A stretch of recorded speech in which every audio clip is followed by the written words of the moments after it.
পারবো না। মায়ের মুখে একটাই কথা, তোদের ভাই বলে আর কেউ রইল না।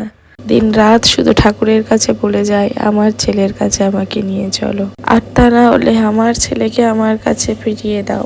ঠিক 1 বছর আগে মায়ের সাথে কত সুন্দরভাবে হেসে খেলে ঠাকুর দেখেছিস। এটাই হয়তো ছিল শেষ ঠাকুর দেখা মায়ের সাথে, তাই হয়তো এত আনন্দ করে তোরা কাটিয়েছিলিস।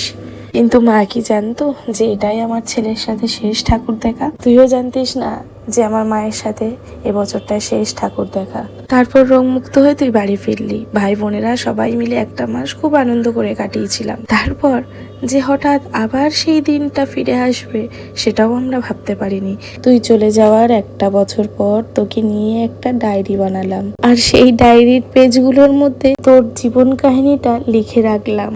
তারপর আবারও শুরু হলো আমাদের সেই ছোট্ট ভাইকে নিয়ে দ্বিতীয় যুদ্ধ শুরু হলো। সেই যুদ্ধ শুরু হওয়ার পর যখন ডাক্তাররা হাত তুলে দিল, তখন একমাত্রই ভরসা ছিলাম ভগবানের। তারপর আমার সেই ছোট ভাইয়ের ট্রিটমেন্টটা চালানোর জন্য হাত জোর করে সবার কাছে ভিক্ষাও চাইলাম। পুরো অনাথের মতো আমরা ঘুরে বেরিয়েছি সবার কাছে, শুধুমাত্র আমার ছোট ভাইটাকে সুস্থ করে তোলার জন্য। ভেবেছিলাম এই যুদ্ধে আমরা ঠিক জয়ী হব।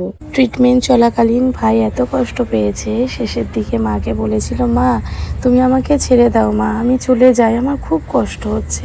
তখন মা জড়িয়ে ধরে বলেছিল, না বাবা কোথায় যাবি তুই, আমাকে ছেড়ে তুই কোথাও যেতে পারিস না, আমি তোকে ছাড়তে পারবো না, তুই আমার গোপাল, তুই আমার কাছেই থাকবি, দেখবি তোর কিচ্ছু হবে না।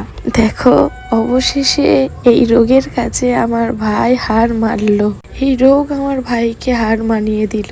আমরা বড় বড় দিদিরা থাকাকালীনও যে আমার ভাইকে এইভাবে দেখবো সেটা আমরা ভাবতে পারিনি। জানি না কি এমন কর্ম করেছিলাম যার জন্য এই জন্মে এমন সাজা ভোগ করতে হলো। তারপর তো কি, ভগবান তো নিয়েই নিল ভাইকে।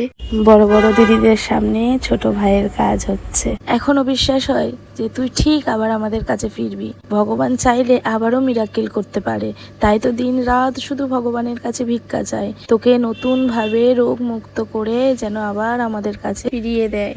শুধু মনে হয় এখন আমরা স্বপ্ন দেখছি, ঘুম ভাঙলেই ঠিক সকালটা দেখতে পাবো। সবই জানি এগুলো মিথ্যা আশা, কিন্তু এই যে নিজের লোককে ছেড়ে দেওয়াটা যে কতটা কষ্ট। যার জীবনটা সবেমাত্র শুরু হচ্ছিল, 12টা বছর পেরিয়ে যখন 13তে পা দিল, সেই ছোট্ট ভাইটা যদি আমাদের ছেড়ে চলে যায়, সেটা কি মেনে নেওয়া সম্ভব? জানি এটা বাস্তব, এটা মেনে নিতেই হবে, কিন্তু সবশেষে গিয়ে তাও মনটা মানে না। কোথাও গিয়ে যেন মনে হয় কেন এমনটা একটা বাচ্চা ছেলের সাথে হলো। কত